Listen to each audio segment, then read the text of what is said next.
नमस्कार, मैं रवीश कुमार। आप सभी का आभार जो मुख्य धारा के गुलाम मीडिया के विरोध में खड़े हो जाना चाहते हैं। जो देश गोदी मीडिया से नहीं लड़ सकेगा वो क्या ही लड़ेगा अपनी गरीबी से, ट्रैफिक जाम की समस्याओं से और जर्जर होते सरकारी अस्पतालों की समस्याओं से। भले आप मुझे ना देखें, लेकिन टेलीविजन पर न्यूज़ के नाम पर जो गंदा नाला बहकर आपके घरों में आ रहा है उसे देखना बंद करना ही होगा। जहर और झूठ से भरे गोदी मीडिया से अपनी शाम बचा लीजिए। आप भी सोचते होंगे कि मैं ये बात कहने से थकता क्यों नहीं।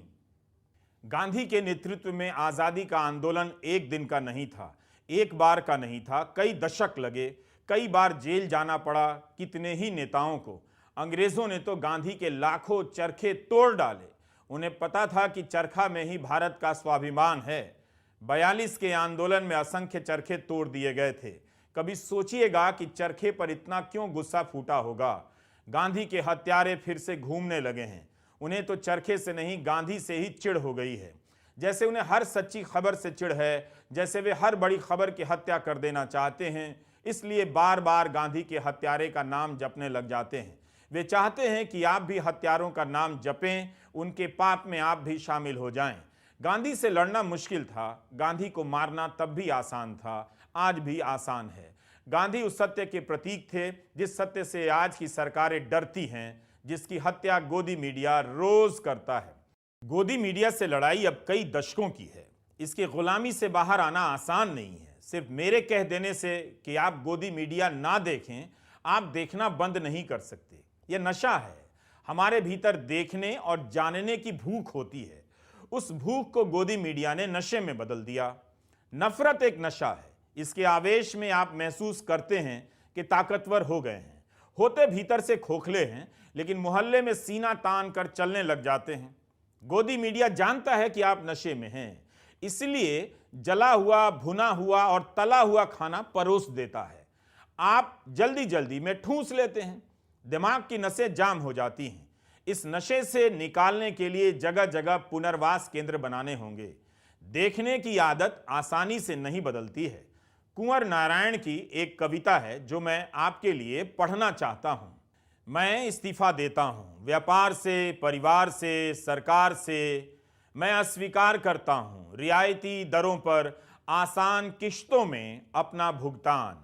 मैं सीखना चाहता हूं फिर से जीना, बच्चों की तरफ बढ़ना, घुटनों के बल चलना और अपने पैरों पर खड़े होना। और अंतिम बार लड़खड़ा कर गिरने से पहले मैं कामयाब होना चाहता हूं, फिर एक बार जीने में। फिर से जीने के लिए स्वाभिमान का होना बहुत जरूरी है। आपको कई चीजें ठुकरानी पड़ेंगी और यहां तो केवल गोदी चैनल को बंद करा देना है। यूट्यूब पर उन्हें सब्सक्राइब नहीं करना है, इन चैनलों को देखना ही नहीं है। कुंवर नारायण की इस कविता की तरह हर दर्शक को अपने पैरों पर फिर से खड़ा होना है। एक दर्शक को अपनी आंखों और उसके देखने की आदतों को फिर से बदलने की जरूरत है, गढ़ने की जरूरत है। जो भी इस गोदी मीडिया की लत से बाहर आ जाएगा उसके पास एक पूरी शाम होगी। अच्छी शामें हमेशा अच्छी रातों का दरवाजा खोलती हैं। उस बची हुई शाम में आपकी जिंदगी फिर से जवान हो सकती है। जब देश की खबरें झूठी हो जाएं तो आप पड़ोसी के घर जाया कीजिए, दोस्तों को अपने घर बुलाया कीजिए। गोदी मीडिया दिखाने के नाम पर कुछ नहीं दिखाता है और आप देखने के नाम पर कुछ नहीं देखते हैं। आप सभी 40 लाख सदस्यों का आभार। आप वो लोग हैं जो अलग अलग मंचों पर जाकर वैकल्पिक मीडिया खोज रहे हैं, गोदी मीडिया के जाल से निकले पत्रकारों को सहारा दे रहे हैं, अपना समर्थन दे रहे हैं। गोदी सेठों ने आपके घरों में झूठ और जहर का नाला खोल दिया है। आप इस नाले को बंद कर दीजिए। एक दिन आप सोफे पर बैठे बैठे अपने ही घर में डूब जाएंगे। गंगा नदी की सफाई का यही तो वादा था कि जितने भी नाले नदी में गिरते हैं उनके पानी को साफ किया जाएगा। ये काम भी ठीक से नहीं हो रहा। इलाहाबाद हाईकोर्ट में जो बहस चल रही है, जो सवाल उठ रहे हैं, उसे ध्यान से सुन लीजिए। उल्टा आपके घरों में नाला खोल दिया गया है इन गोदी चैनलों के जरिए। सोशल मीडिया के सर्च इंजन भी कम नहीं हैं। वे समय समय पर ऐसा कुछ कर देते हैं कि आप ठहर कर ना देखें, ताकि आपके देखने का तरीका बदल जाए। आप समय के नाम पर कुछ भी देखने लग जाएं और बहुत थोड़ा सा ही देखें, पूरा नहीं। मेरे हिसाब से यह देखना नहीं होता है। देखना वही होता है जब आप ठहर कर देखते हैं। जैसे किसी महबूब को देखते हैं, उसके आने को, उसके पहनावे को देखते हैं, उसकी बातों पर गौर करते हैं, उसकी आदतों को नोट करते हैं। देखने के बाद उसे ख्यालों में देखते हैं, उन बातों को फिर से सुनते हैं, दोहराते हैं। अच्छा होता कि आप महबूब की तरह ठहर कर, दोहरा कर लंबे वीडियो देखा करें, अच्छी डॉक्यूमेंट्री देखा करें, अच्छी किताबें देखा करें। अच्छी किताब एक बार नहीं, बार बार पढ़ी जाती है। धूमिल की एक कविता है, हर तरफ धुआं है, हर तरफ कुहासा है, जो दांतों और दलदलों का दलाल है वही देशभक्त है। अंधकार में सुरक्षित होने का नाम है तटस्थता। यहाँ कायरता के चेहरे पर सबसे ज्यादा रक्त है। जिसके पास थाली है, हर भूखा आदमी उसके लिए सबसे भद्दी गाली है। हर तरफ कुआं है, हर तरफ खाई है। यहाँ सिर्फ वो आदमी देश के करीब है जो या तो मूर्ख है या फिर गरीब है। आज का मीडिया यही करता है। लोग परेशान हैं, मगर उसे गंगा नदी पर विलास, देश का विकास लगता है। 1% लोगों के पास देश की दौलत का 40% जमा हो गया है। गरीब गरीब होते जा रहे हैं। आम लोगों की जेबें खाली हो गई हैं। दलाल गोदी मीडिया विलास को विकास बताने लगा है। उसका भारत आपका भारत नहीं है जो हर दिन आप देखते हैं। बचपन में हम और आप यही तो किया करते थे। आज भी देश के गरीब घरों के बच्चे, नौजवान और बुजुर्ग भी आसमान में उड़ते हवाई जहाज़ों को देखकर नंगे पांव, नंगे बदन भागा करते हैं। तमाशा किसे नहीं अच्छा लगता। पटना में गंगा विलास को देखने आए 5-10 लोगों की हालत आप देख सकते हैं। गंगा के किनारे बसे इलाकों की गरीबी भी जान सकते हैं। उन्हें गंगा विलास का सपना बेचा जा रहा है। उत्तर भारत के गरीब इलाकों में बेशक हंगामा मचा होगा कि नदी में एक जहाज आया है।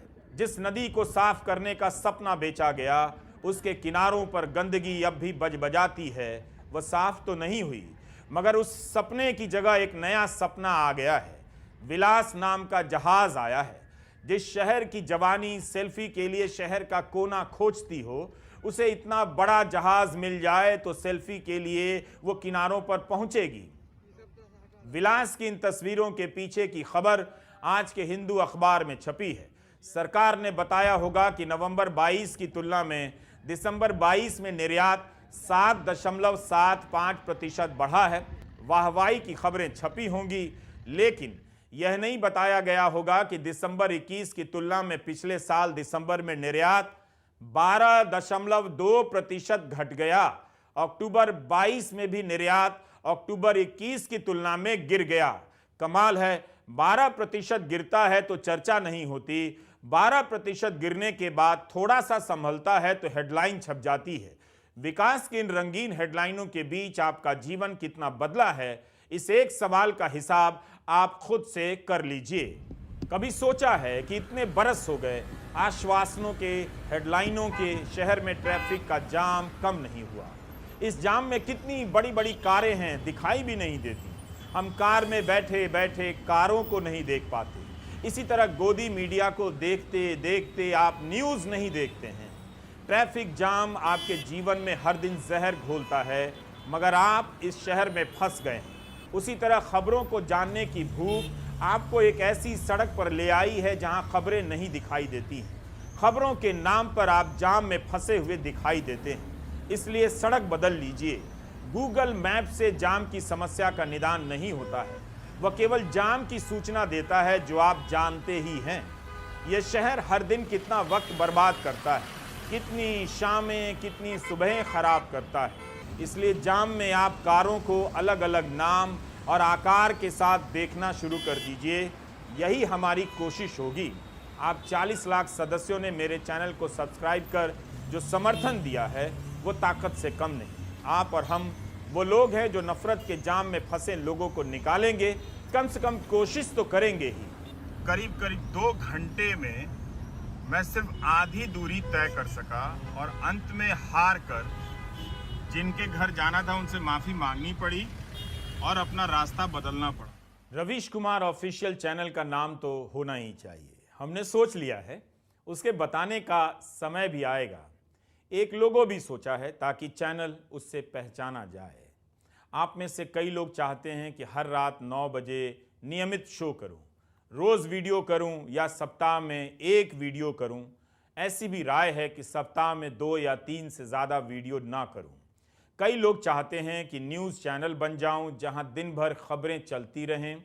कई लोगों को लगता है कि मैंने कोई न्यूज़ चैनल ही बना लिया है जिसमें वे काम करना चाहते हैं। अभी कुछ भी साफ नहीं है। मेरी एक आदत है, मैं फोटो टांग कर पहले दुकान नहीं खोलता।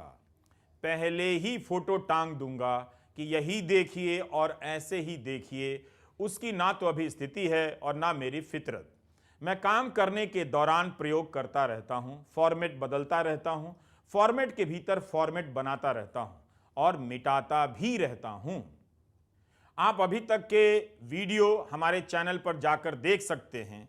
न्यूयॉर्क की सड़कों पर टेस्ला कार पर वीडियो है तो दिन के नाम प्रेम पत्र भी है। हल्द्वानी और जोशी मठ पर वीडियो है तो सरकारी भर्ती की पीड़ा पर भी है। नफरती नारों पर है तो नागरिकता रजिस्टर और गोदी सेठ की अवधारणा पर भी है। ग्राउंड रिपोर्ट भी है जो मैंने पुणे से सावित्रीबाई फुले के बनाए एक स्कूल की हालत पर की थी। राहुल गांधी की भारत जोड़ो यात्रा का भी कवरेज है। घर बैठे कॉमेडी की भी कोशिश की है। तो आने वाले समय में ऐसे ही प्रयोग करता रहूँगा। आज किसी विषय पर बनाया, कल किसी और विषय पर बनाता रहूँगा। एक फॉर्मेट तय कर दूंगा तो सब उस फॉर्मेट के हिसाब से होने लग जाएगा, लेकिन उसका भी फैसला आने वाले समय के हिसाब से ही करूँगा। बिखरने का मुझको शौक है बड़ा, समेटेगा मुझको तू बता ज़रा। वरुण ग्रोवर ने कितना सुंदर लिखा है और अमित त्रिवेदी ने उतना ही सुंदर गाया है। तो अभी कुछ महीनों तक खुद की तलाश जारी रहेगी, फिर धीरे धीरे तस्वीरें साफ होती जाएंगी कि हम क्या हैं, क्या होना चाहते हैं और कैसे करना चाहते हैं। थोड़ा घूमकर ठहर कर सोचने भी दीजिए कि ये रास्ता कहाँ लेकर जा रहा है। 16 जनवरी की एक दोपहर ऐसे ही कनॉट प्लेस में भटकने लगा। उस दिल्ली की सुबह को देख रहा था जो कुछ देर बाद जाम में पूरे दिन के लिए फंस जाने वाली थी। घूमते टहलते बाबा खड़क सिंह मार्ग पर मेघालय के एम्पोरियम में चला गया। मेघालय के पर्यटन विभाग ने इसे बहुत सुंदर बनाया है। इसकी सजावट बहुत सुंदर है। कम चीज़ें हैं मगर प्यारी चीज़ें हैं। दिल्ली के लोग चाहें तो यहाँ मेघालय से मिल सकते हैं। ऊपर एक कला दीर्घा भी है जहाँ मेघालय के जनजीवन की तस्वीरें लगाई गई हैं। मेघालय की लोक कथाओं की किताबें भी हैं, बाल कथाओं की किताबें हैं, गारो और अंग्रेजी का शब्दकोश भी है। अगर आप अपने बच्चों के जीवन में मेघालय शामिल कराना चाहते हैं तो यहाँ आइए और इन किताबों को अपने घर ले जाइए। खरीदने के लिए लकड़ी की कई कलाकृतियाँ मिलेंगी। मेघालय का जिक्र इसलिए किया ताकि उत्तर भारत के दर्शक उत्तर भारत से निकल सकें, थोड़ा दक्षिण हो सकें, थोड़ा पूर्वोत्तर हो सकें। और दिल्ली में रहते हैं तो ट्रैफिक जाम से निकलकर दिल्ली भी देखा करें। आप सभी ने जो प्यार दिया है वो अद्भुत है। एक बदलाव और आया है। जब से इस्तीफा दिया है कई लोगों ने मेरे लिए कई काम सोच लिए हैं। दर्जनों शहर से बुलावा आ गया है कि यहाँ आइए और वहाँ बोलिए। कहाँ मुमकिन है दौरा करना? फिर तो गोदी सेठ को ही बोलना पड़ेगा कि अपना वाला जहाज़ दे दो, उनको जो दिया था मुझको दे दो, जिससे मैं सुबह औरंगाबाद में भाषण दे दूं और शाम को मैसूर में, बीच में कहीं रुककर कोई वीडियो भी बना दूं। बहुत लोगों को मना किया है, समझता हूं आपका दिल टूटा है, लेकिन हाँ के साथ ना कहने की भी आदत होनी चाहिए। फिलहाल खुद को खोज रहा हूं। मैं अब एक यूट्यूबर हूं, लेकिन यहाँ भी एक विषय बन गया हूं। मुझे लेकर न जाने कितने वीडियो बनाए जा रहे हैं। यह भी कमाल है, नौकरी से निकलकर भी कई लोगों की नौकरी का जरिया बन गया हूं। वो मुझसे कमा रहे हैं। मुझे गाली देने वाले भी वीडियो बना रहे हैं। जानते हैं कि राहुल की यात्रा में कवरेज करने गया था, शामिल होने के लिए नहीं। जो किरदार चल रहा है उससे के साथ आप चलते हुए ही बातें करेंगे। फिर भी कहानी बनाई गई कि मैं यात्रा में शामिल हो गया हूं। ये सब ऐसा इसलिए किया जा रहा है कि ये लोग अपने बड़े नेता पर वीडियो बनाकर 4 आना नहीं कमा सकते। इस वक्त इन्हें रवीश कुमार की बहुत ज़रूरत है। मुझे गाली देकर हज़ारों रुपए कमा रहे हैं। एक ऐसे देश में जहां बेरोजगारी